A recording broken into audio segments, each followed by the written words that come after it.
The Middle East never stops, neither do we. This is Middle East Breakdown. Welcome to Middle East Breakdown, the podcast where we go beyond the headlines and into the heart of what's actually reshaping the Middle East right now. I'm Hayvi Bouzo, co-founder and co-editor of Middle East 24.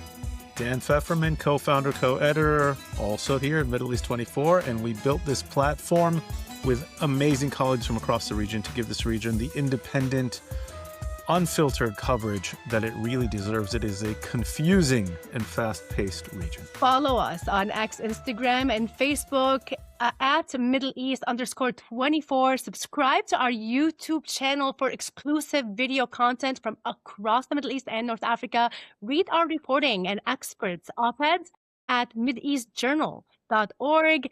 And if you're on Spotify or Apple Podcasts or whatever it is that you use to listen to podcasts, please give us that 5-star rating. It will only take you 30 seconds, but it means everything for independent journalism like ours. And I can't stress enough, go to YouTube right now, hit that subscribe button so you don't miss any of our amazing original content. And you get to see me and Hayvi here and all of our awesome guests. Hayvi, I'm excited for today's episode. We are continuing on this Iran kick. It is the hot topic. And today we have really one of the most knowledgeable and authoritative voices in Washington in the United States on the Iran file. He is the policy director of an incredible organization called United Against Nuclear Iran. And we're talking today with Jason Brodsky. He's also the advisor to former Senator Joe Lieberman, who was the chairman of United Against Nuclear Iran. He's a scholar at the Middle East Institute, and we've had the head of the Middle East Institute here on the show as well, Gregg Roman. He's a former senior analyst at Iran International TV, the leading outside of Iran channel in English on TV. He's a former White House fellow. He served at the White House, worked for the president on these issues, and you can find him. He's widely published in all sorts of fantastic places like Foreign Affairs, Foreign Policy, the Wall Street Journal, Newsweek. Jason Brodsky, welcome to Middle East Breakdown. Thank you so much for joining us today. I just want to say that I loved Joe Lieberman, and I just feel like it's so special to have you on and to be at this historic moment that people like former Senator Joe Lieberman, who was the head of United Against Nuclear Iran, worked so hard to kind of achieving it and getting to this point. I've had him on before, and definitely this is should be a tribute also to him. Absolutely. Welcome to Middle East Breakdown here on Middle East 24. You know, we've been doing a series of shows on Iran, and no better to have with us one of the top Iran watchers, Iran experts, Iran analyst, Jason Brodsky, who's from United Against Nuclear Iran. And this is really the hot issue right now. You know, we're talking about the tensions over the Straits of Hormuz, the ongoing seem to be going nowhere nuclear negotiations that are stalled. A lot of questions that we here have, and we've been trying to raise with different guests, who's in charge, right? Who's actually in charge now that the U.S. and Israel took out much of Iran's top leadership? Maybe we'll start with that before we dive into the specifics. Is who's in charge? What is going on inside Iran right now? Maybe paint us a little bit of the dynamic before we jump into the negotiations. You know, we know Khamenei was taken out. There are rumors that his son, who was named the Supreme Leader Mojtaba, is either severely wounded or even possibly dead. I know, Hayvi, we talked about this on the platform, that there was a mural, the Wall of Martyrs, about him. But I mean, I don't know if you know, is he alive or dead? But what is the dynamic? Who's in charge? What's going on right now with the leadership in Iran? Well, it's great to be with you. I think that for a very long time, Iran's system of governance has been Byzantine, complicated, and often difficult to follow for a Western audience. And because of the limited information we sometimes have coming from Tehran, that provides an advantage to the Islamic Republic in trying to shape Western perceptions about what's happening and what's not happening. For much of his reign as supreme leader, Ali Khamenei dominated the Iranian system. He was the chief decision maker on the most sensitive files that concerned the United States, particularly foreign policy and national security issues. And he sat atop a structure where that centralized his authority in a way that was different from his predecessor, Ruhollah Khomeini, who had a smaller office, was very powerful himself, of course, but had a much smaller operation. Ali Khamenei created the office of the supreme leader into a behemoth. It's a large bureaucracy that has representatives in most state offices, universities, and in other segments of the Islamic Republic system. And the Iranian regime also has a Supreme National Security Council where decisions are made based on consensus and then are given to the supreme leader for his approval. And the Supreme National Security Council is constituted of the president is nominally the chair, but in practice, the IRGC really dominates the security discussions and decisions. Then you have the chief of staff of the Iran's armed forces. You have the intelligence minister. You have the foreign minister. You have the commander in chief of the Iranian regular army. So you have a lot of these voices that meet and debate and come up with a consensus on these crucial foreign policy and security issues. Now, after the decapitation, effectively, of Ali Khamenei and multiple top decision makers in the Islamic Republic, I would say power has become more diffuse than it once was. And what I mean by that is you have more players on the board who are all jockeying for control than you would have had if Ali Khamenei had remained a supreme leader. The absence of Ali Khamenei has created a situation where the new supreme leader, Mojtaba Khamenei, is weaker than his father. He does not have the standing within the system yet to impose his will in a way that his father did. So the balance of power between the office of the supreme leader and the IRGC has changed a little. Before, Ali Khamenei had a much more dominant role over the guards, and here with Mojtaba Khamenei as a supreme leader, you have him being a little more subservient to IRGC commanders, because it was many IRGC commanders that pushed for Mojtaba Khamenei to become supreme leader, and therefore he is dependent on them. So they put for him because they can control him, or because they like where he's going? Well, I think that right now, Mojtaba Khamenei is a weaker supreme leader than his father, so he is more willing to defer, I would say, to the guards, given how he came into office, than maybe his father was. But some of your listeners may recall, in 1989, when Ali Khamenei became supreme leader, he too was a weak supreme leader at first, and it took him years to really exert his dominance over the Islamic Republic as a system.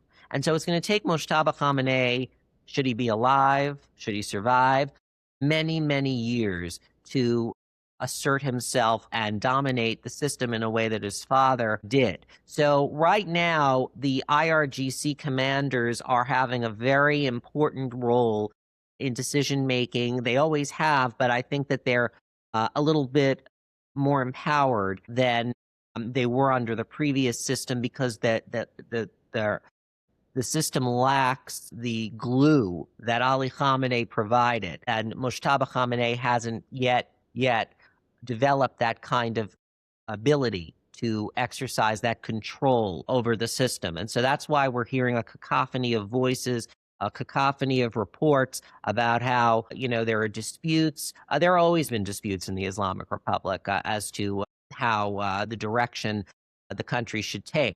But now you are missing that really powerful supreme leader that was in his chair for decades. I like how you said that if he is alive, we don't know. I mean, that question still lingers. We don't know exactly, right? They are talking about him as being, him being alive. We haven't seen him. All of these questions are up in the air, and probably we can go back to that conversation later on if there's more information, regardless of the fact that also there were assessments by the Israeli intelligence that he's no longer alive. That was before the video came out. And we can talk about this, but before we go into the kind of the breakdown of the leadership, because this is what's one of your specialties, where you actually studied the profile of all these top leaderships of the IRGC, of Hezbollah, all of the above. Now let's talk about the negotiations, because in this negotiations, there was one thing that was kind of common, which was the mixed signals and messages from the Trump's administration. Do you, like, for example, there will be comments about the complete dismantlement of the programs, the military programs of the regime, and then Witkoff and Kushner would probably be saying, oh, not Kushner, Witkoff and Vance would be saying something like, we can keep the programs for civilian use.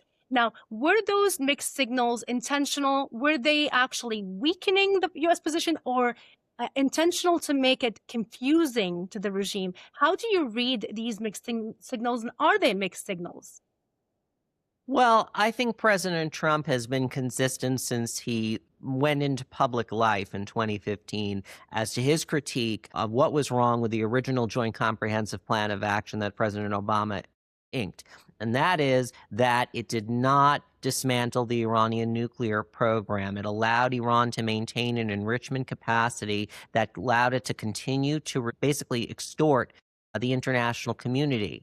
And so that has been a core critique of the president's. Another core critique of the president's was the original JCPOA had sunset clauses that he found fault with. He always speaks about how when you make deals with regimes like Iran's, you want long agreements over many, many, many, many decades, if not in perpetuity and permanence. So the president has consistently seized upon these failings of the JCPOA.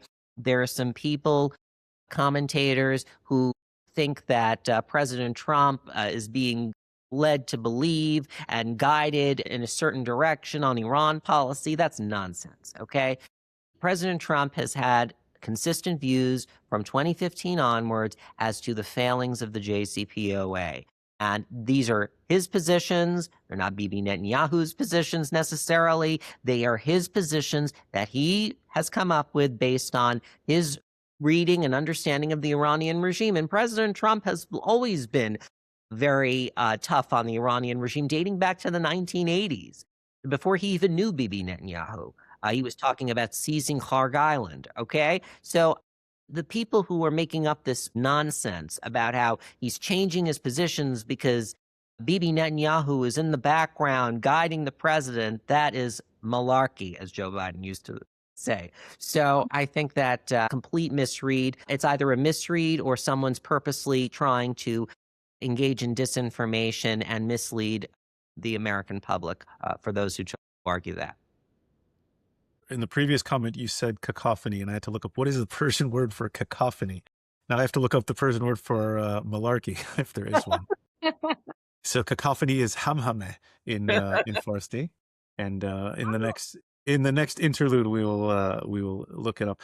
I kind of got a two-parter question here. For the average or for the casual observer, these strikes kind of came out of nowhere. Of course, you had the strikes back in June, the 12-day war, so to speak. Then you had this round of strikes in the midst of what, and by the way, I think it's people who are purposefully pushing disinformation and not just misreading the situation.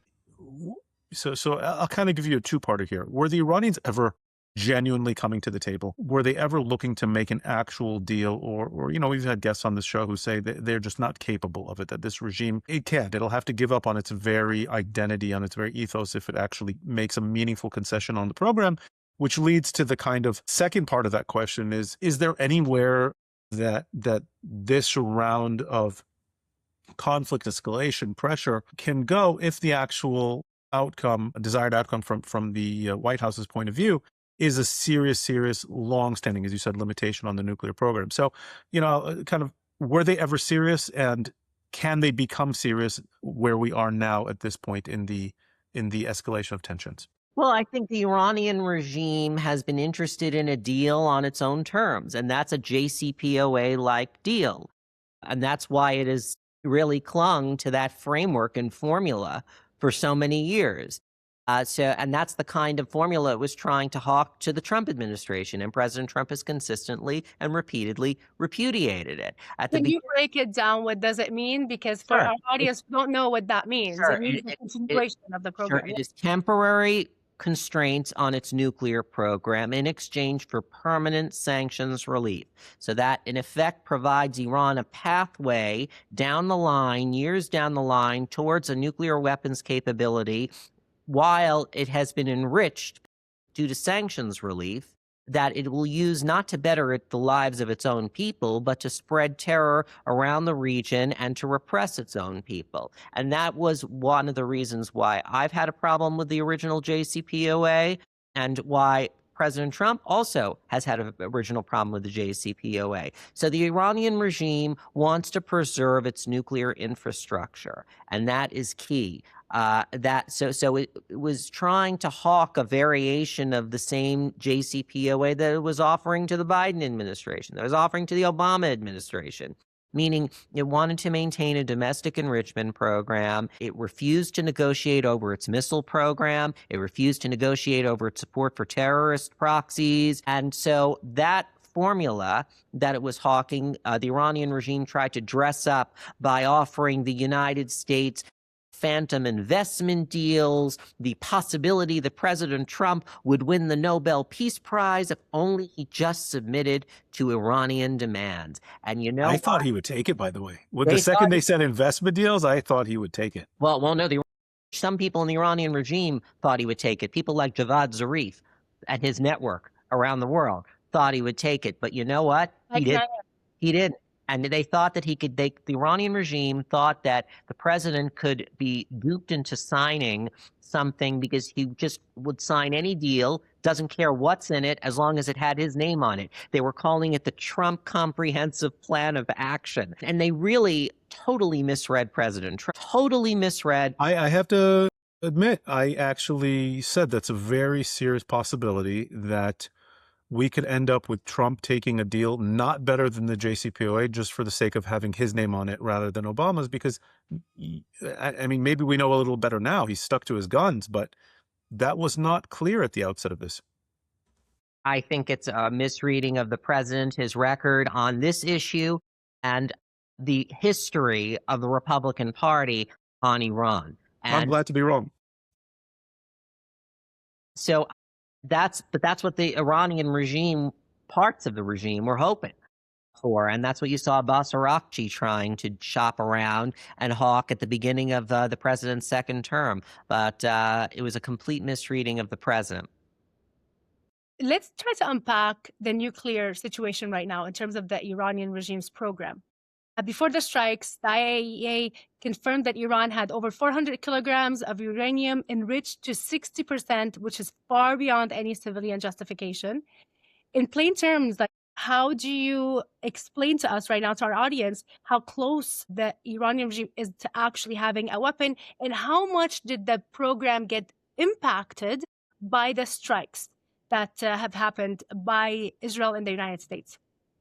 Well, I think that the nuclear enrichment program as it existed before Operation Midnight Hammer in June 2025 doesn't exist anymore.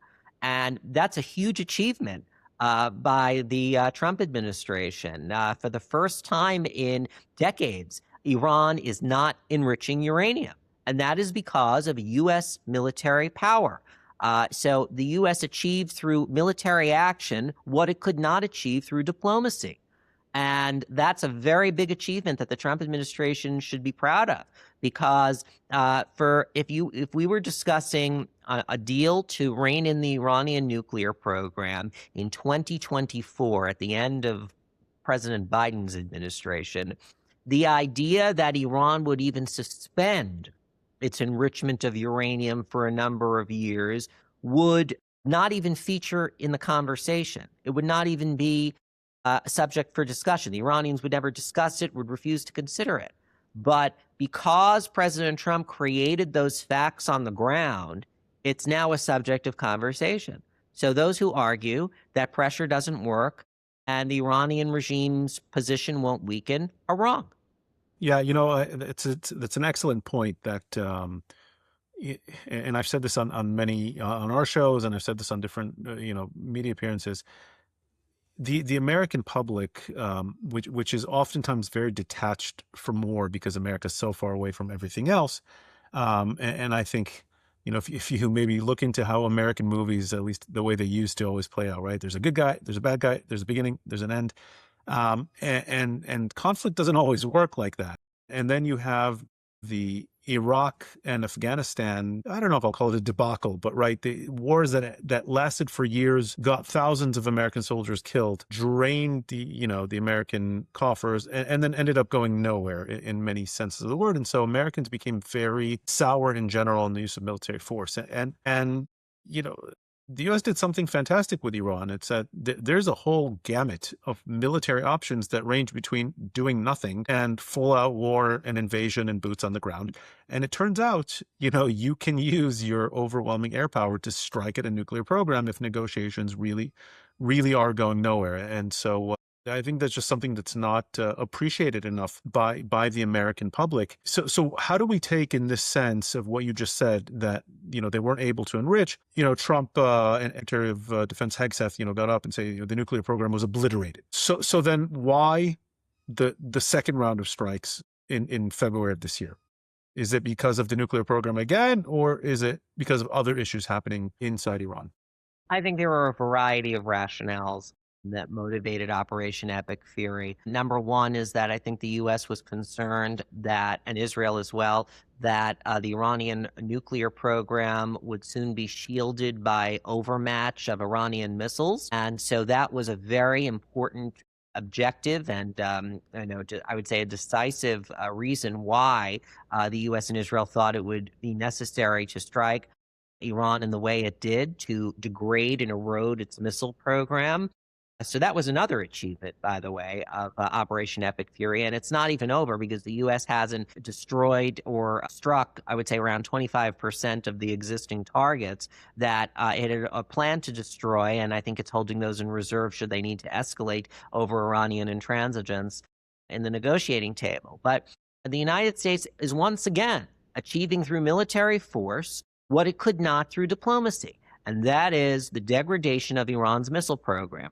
Not just the destruction of missiles, it's the destruction of launchers, it's the destruction of the defense industrial production base for those missiles. And that was a very, very important part of Operation Epic Fury. It's not just the defense industrial base, it's also the destruction of the industries that the IRGC uses to fund the production of these missiles and drones.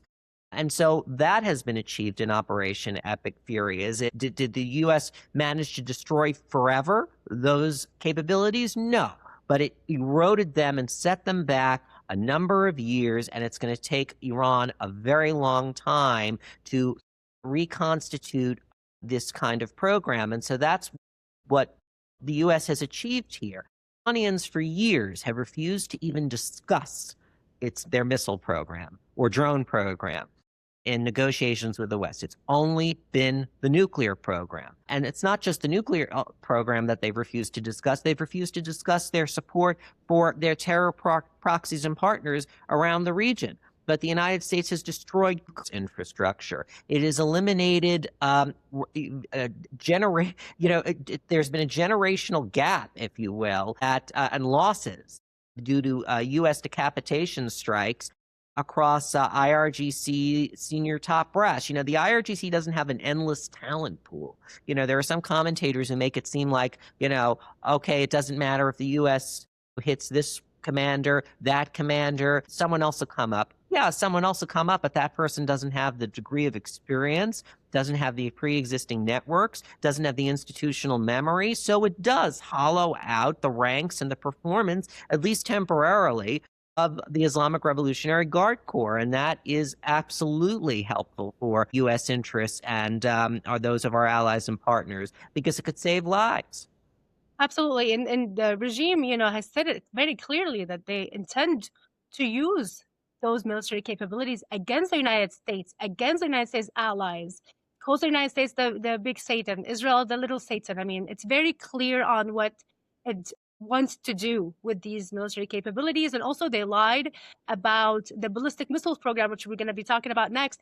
But, now when we talk about the destruction, that's at least now we have a kind of a postponement of them completing their nuclear program. It's not an absolute elimination, right? Because even the IAEA, we're not able to go to the damaged sites to confirm what has happened so far. So what Dan said is that President Trump said that it was completely destroyed, but really, is it completely destroyed? If we are talking about postponing their capabilities, how much time are we talking about?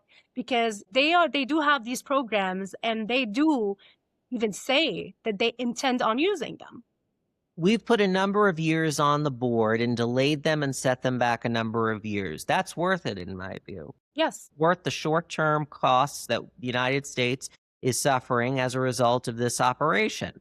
And that's the risk that the president decided to take. He's not going to kick the can down the road like his predecessors decided to do, because the problem is every time you kick the can down the road, the can gets heavier. So President Trump decided for the first time since 1979 that he is not going to be the same president who's going to kick the can down the road like his predecessors. And it took enormous courage for that to happen. I think that I always hear, people describing President Trump as taco.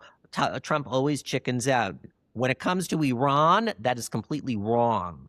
And he's done. When it comes to Venezuela, it's completely Venezuela. wrong. Right. I mean, it's just it's based on a caricature that's more motivated about dislike for the president personally than it is about his policies. It's unbelievable how much that really drives things. It's kind of sad, I see, politics. I've learned to differentiate online between real people and fake people, but when I see people I know who are supposedly smart, educated people quoting Iranian figures, quoting the worst kind of people from the Middle East, quoting absolute, Hamas and Iran sympathizing Marxists from Europe, only because they're criticizing Trump. And I tell them, what are you doing here? You're quoting such and such. And they're like, well, I know who he is, but he's got it right on Trump. I was like, they really don't.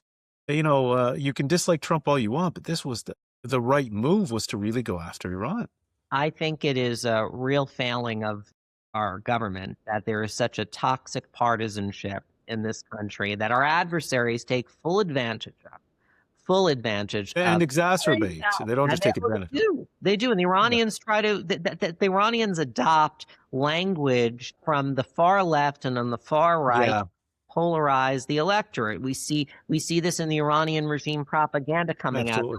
They'll talk about the quote Epstein class. They'll use all these kinds of buzzwords and all these kinds of terminologies that's meant to polarize and inflame. And so they're very experts at trying to stoke the partisan divisions within this country. And it's a classic KGB strategy. Yeah, and unfortunately, we have, U.S. officials, particularly in the Congress and in the Senate, who are willing to assist unwittingly in these kinds of operations by the Iranian regime. I was looking at, there was a Twitter account associated with the House Democrats who was calling President Trump a liar. Well, guess who was amplifying that? Yes. Iran's foreign ministry's embassy in South Africa. And so, I get it makes you feel good to put it out, and you're trying to chest thump and speak to your base and throw red meat out there, but this has real world impact for our adversaries. They're watching all of this online. So I think that our policymakers and lawmakers need to be more judicious and careful.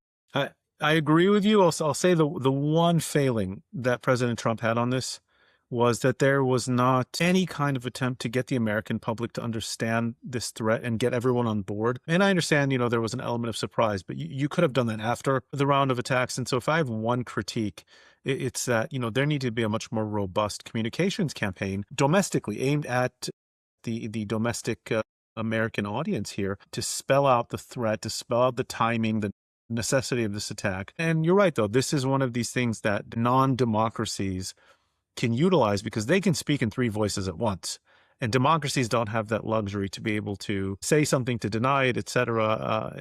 And so it's a challenge. It's one of the main challenges that democracies face when they have to go against ruthless theocracies, dictatorships who can say, to just yesterday, Iran fires at the UAE and then denies it and then blames the U.S. And you have Pezeshkian apologizing to the Gulf states while at the same time KRG is firing missiles on them as if. They lie and lie and lie. And, they utilize, like you just said, our free flow of information and our freedom of, press, information, and they weaponize it against us. And they unfortunately have been successful. So that's a major problem. I would also argue that there's a more subtle and sophisticated influence operation that's happening on major U.S. outlets that the Iranian regime uses, and you'll see in New York Times reports and other newspapers as well, unnamed Iranian senior officials speaking to major news outlets and trying to shape our perceptions of their autocratic system. This is not a democracy. These people are not coming in good faith and in peace to these news outlets. And so I think we all, including the press, have to be a little more careful in the way we're transmitting some of these Iranian reports, because they're not always coming, A, with the best of intentions, and B, a lot of the information is flawed. And they don't even let their own people have access to the internet. So that's another thing. Well, they are accessing our, free flow of information while they're depriving their own people from the basic internet connection. look, I think it is important to be able to subject Iranian officials to rigorous cross-examination on U.S. airwaves as to their government. If there is a hard-hitting interview that's done with aggressive cross-examination of Abbas Araghchi or Javad Zarif or whatever other apparatchik they want to put on there, that's fine. But what I do strenuously is the repetitious and repeated platforming of Iranian officials where news anchors just sit there, letting them hold fort, dissembling, throwing out all kinds of disinformation, and not being challenged aggressively. And so that's the problem, and that forms the basis of an influence operation. No, 100%, and you saw that with Hamas as well. You saw that with you see that all the time, that the American media just plays into their narrative campaigns. And in exchange for the access that some members of the media get to the Iranian regime, there are conditions there.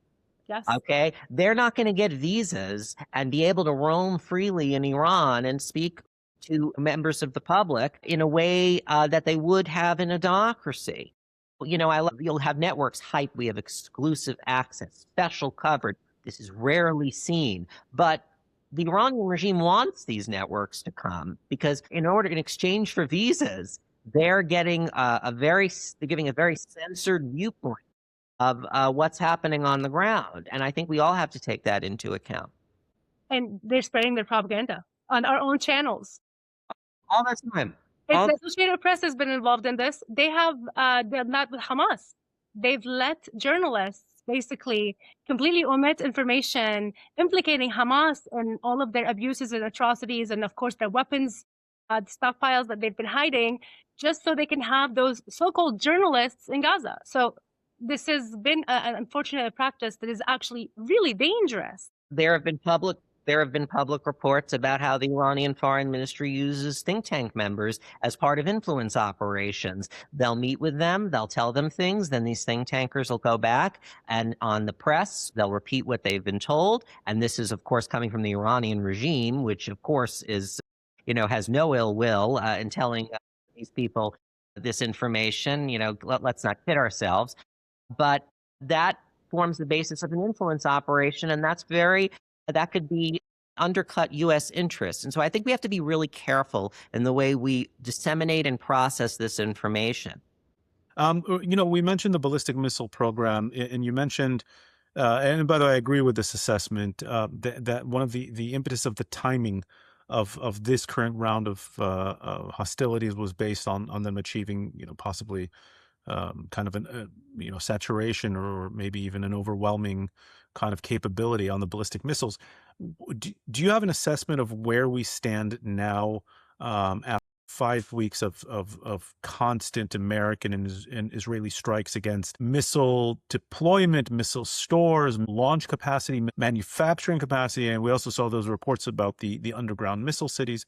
Can you give us a sense of where this stands now, and what can they still do? Should we go back to kind of more live hostilities with Iran here. What can we expect on the missile side of things? Well, Iran's missile program is still a threat. I think if anyone would argue that Iran's missile program is not a threat, still is not being truthful. It is a threat, but has it been degraded? Absolutely. The reality is that through an air campaign, you're going to be able to do a lot of damage, but are you going to be able to totally stamp out the entirety of Iran's missile threat capability? And the answer is likely no. So the reality is there are no happy endings here with this regime as long as it's in power. There are no happy endings diplomatically. Militarily, the situation, yes, it's messy. Do we have to assume risk in order to do it? Yes. But as I've said before, President Trump has achieved more through military force than we could have achieved through diplomacy with the Iranian regime because they refuse to even negotiate over their missile program. And this is not a defensive missile program, as we are seeing in recent days. This is an offensive missile program that is being used to rain terror on GCC states who, by the way, never attacked Iran, okay? And not only did they never attack Iran, but the GCC states like the UAE before Operation Epic Fury were the biggest boosters for diplomacy with Iran. Absolutely. We're trying to foster a diplomatic resolution between the United States and Iran. Let's look at the missile and drone strikes on Oman. I know, that was really surprising. Like, Oman has been definitely one of the closest. Oman has been sympathetic to the Iranian regime. They host the political office for the Houthis. The Omanis have been key pressure valves for Iran at various points in its history. Diplomatically, they've been trusted interlocutors, and this is how the Iranian regime repays the Omanis for all their efforts over the years. Qatar as well. Iran's been hitting Qatar with drones and missiles. Qatar's also been a friend of Iran over the years, diplomatic pressure valve. They share a gas field. This is how Iran repays Qatar. So I think Iran is doing generational damage to its relations with the GCC states. And that is one of the strategic defeats for the Islamic Republic, because if we look at before Operation Epic Fury, Iran was going around the region trying to portray Israel as the most destabilizing force. And now, after how Iran has acted out against its GCC neighbors, it's the Iranian regime that has put itself through its own behavior as the most destabilizing force. So that's a real... it's ironic because in the Middle East, people are starting to get that. If you were to look at media, mainstream media, social media, comedians, people have nothing to do with this. You see such an extent of Iranian, Turkish, Hamas kind of propaganda that it's become normalized now that Israel is the source of instability and war in the region, and Iran's a victim here. And so, we're at this crazy irony where the Middle East gets it and the West has lost this. Yeah, like in the Arabic language, absolutely, it's the opposite. The English language, like you said, Dan, that's basically the rhetoric that we've been seeing echoed. But in Arabic, there's an overall consensus on the Islamic Republic regime being the enemy of the entire Middle East, North Africa. And this is on the people's levels and on the government's level, now that the Islamic Republic regime was successful in making more enemies. Yeah. I think the problem with the U.S. debate over this issue is we view Iran as an extension of our domestic political combat, if you will. And we do engage in a lot of navel gazing, and we make it about us, the United States. But it's not about us. It's about Iran and its misbehavior. And I think it's an irresponsible way to view what's happening in Iran and Operation Epic Fury. And, the Democrats, see, this reformist faction in Iran versus hardliners. And if only we empower the reformists, we'll be able to all live in harmony. They don't exist. And we'll all be able to all live in harmony and live happily ever after. And then the Republicans view it in a different way.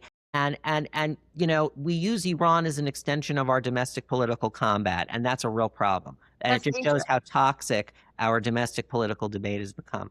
Can we talk about the Strait of Hormuz? We know that the Islamic Republic regime was basically holding the world economy hostage. They were able to stop around 20% of all, global oil, right, from crossing. How do you see the United States now handling this? The regime used that there was a ceasefire that happened, but now we have Operation Freedom, which is major. Do you see this Operation Freedom as a way to not allow the regime, of course, to continue blackmailing the United States and the world using the Strait of Hormuz. But would that maybe lead into another round of strikes if things don't stop, if the regime continues to fire against the UAE, against Israel, against different countries in the region, and against international shipping routes? Well, I think Project Freedom is the beginning of a process that's going to result in the U.S. trying to open the Strait of Hormuz militarily. So it's a coordination cell now, but I think the U.S. is moving in that direction of opening the strait militarily. Let me interrupt you for a second, Jason. What does that mean? As we say in Hebrew, tachlis, right? What does that mean? What does it mean to open the straits up militarily? If you can kind of work that in. Escorting commercial tankers that want to transit the Strait of Hormuz, taking out the Islamic Republic's missile and drone capabilities around the shore. If we have to, seizing islands in order to make sure that the Islamic Republic is not using them as launch pads to strike these domestic ships. So these are a number of steps that the United States can take. But, so this is the beginning of a process that I said is going to result in the U.S. trying to militarily open the Strait of Hormuz. What the U.S. has done is trying to marry the economic pressure campaign, which is being waged via sanctions and the U.S. naval blockade on Iran, with military strikes and synchronizing that to a degree that really hasn't been attempted in recent history as it relates to Iran. And so this is why these predictions that I hear on from commentators, nothing's going to work, the U.S. is in a quagmire, we can't do anything, we're helpless, that's bunk, okay? The U.S. has been planning for this for a very long period of time. We have military plans. It's not only the Islamic Republics which has been planning for this, and they've been planning, make no mistake, for decades about this very asymmetric battle that's going on right now in the Strait of Hormuz. There was recently a video that circulated from the 90s. Then Commander-in-Chief of the Islamic Revolutionary Guard Corps, Hossein Salami, this was before he was Commander-in-Chief, when he was the head of the IRGC's command school, essentially, for officers, teaching a course on asymmetric warfare against the United States should there ever be a full war that breaks out. And so this has been something that war planners in the Islamic Republic have been planning over, but our war planners in the Pentagon have also planned for this as well. So make no mistake, we do have plans for Strait of Hormuz, just like Iran. Absolutely. I remember, also being a war planner many years ago in a previous life, and also reading all the various think tank reports coming out of Washington. And this was always on the table. So, it's shocking to see the kind of people saying they were surprised by this. But I do have to kind of say, I'm surprised that the response wasn't a faster, more aggressive response. I mean, the U.S. naval capacity in the Gulf, I would have assumed, would have been able to neutralize Iran's ability to shut down the straits much faster than it did. I think you're right, Dan. I think it's a fair critique to make and a question to ask as to why, in terms of the sequencing, we didn't insert and embed degrading the Islamic Republic's shore capabilities of launching missiles and drones at commercial vessels and U.S. naval warships throughout the Strait of Hormuz to give it that capability. Why eroding that capability didn't come earlier? Right. I would have imagined that would have been amongst the first line of. Then it did. I think that's a fair question to ask and a fair quick critique to make. So yes, I agree. But by the way, something we learned on a previous episode that we talked about Iran this week is, do you know where the word Hormuz comes from? The name Hormuz. Tell me. Hayvi, do you remember? Yeah. But there was a dispute, right? Ahmed said it was the name of a sailor or somebody who was like historically. I'm gonna believe the expert ChatGPT on this. Okay, so let's talk about it. Named after the pre-Islamic deity of Iran, Ahura Mazda.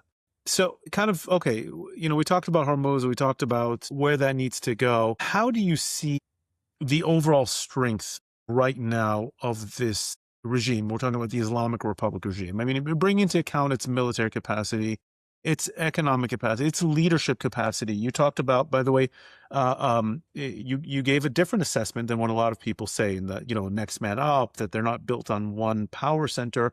and that it does have an effect. So if you had to give a grade of kind of where strength-wise across the board, where this regime, where this country stands today, how would you assess Iran as a totality today?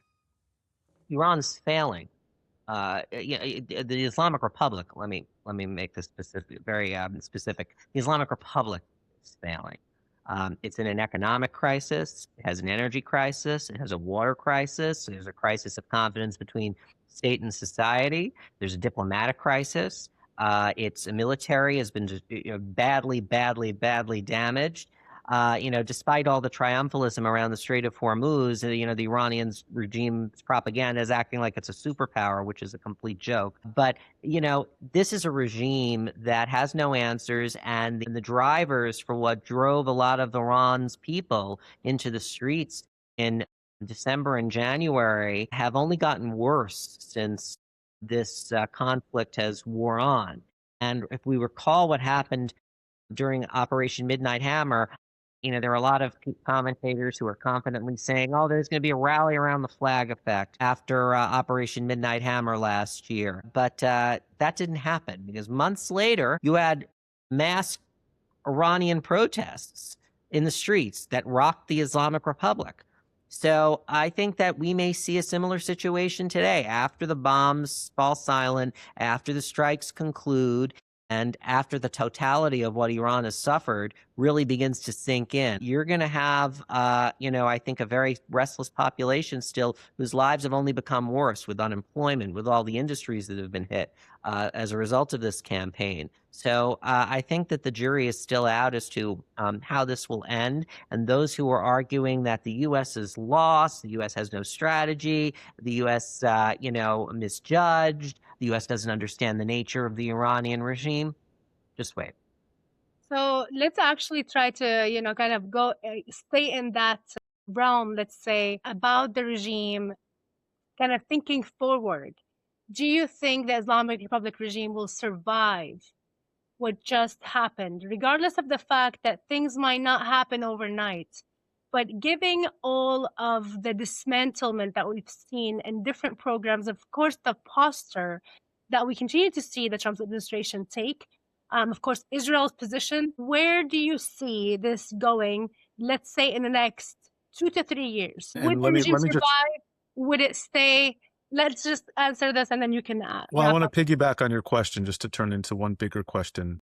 Hayvi's question, where is it going? Does it survive? And what should the U.S. be doing accordingly to change that calculus or move that calculus faster? In the short term, the Islamic Republic is going to survive. That's the reality. But long term, I don't think so. And that's because the regime has no answers for its people. And it's been badly weakened. Given that weakness, that opens up opportunities for the Iranian people to assert themselves. And I think that it's incumbent on the U.S. to work with our partners and allies around the world to resource and equip the Iranian people to realize their own destiny and to fulfill their ambitions. And that's where we have to support the Iranian people. I'm a big proponent of supporting the Iranian people. I think they're some of the best allies the United States has in getting to a government there that's representative of them, their national interests, and not the Islamic Revolution and the Islamic Republic's national interests. There are two very different things: Iranian national interests and the Islamic Republic's interests. Jason Brodsky, Policy Director at the United Against Nuclear Iran, thank you so much. This has been an exceptional conversation. Thank you so much for joining us. Thank you. Thank you again, Jason Brodsky, Policy Director at United Against Nuclear Iran. What an excellent conversation. Hayvi, I think I certainly learned a lot. Really one of the top experts who's been hyper-focused on Iran for many years, and good insights, being able to cut through the noise. And as we learned, there's noise, there's confusion, there's mixed messaging, and Iran has been very active as far as the mixed messaging. So I don't blame the broader public for not having a clear picture. To everyone listening, to everyone watching, please share this episode on whatever social media platform you're watching. And make sure right now, before you log off, go to our YouTube page and hit that subscribe button so you can get all of our exclusive original content. You can also follow us all across social media platforms. And give us a good review if it's relevant, and we will see you next time here on Middle East Breakdown.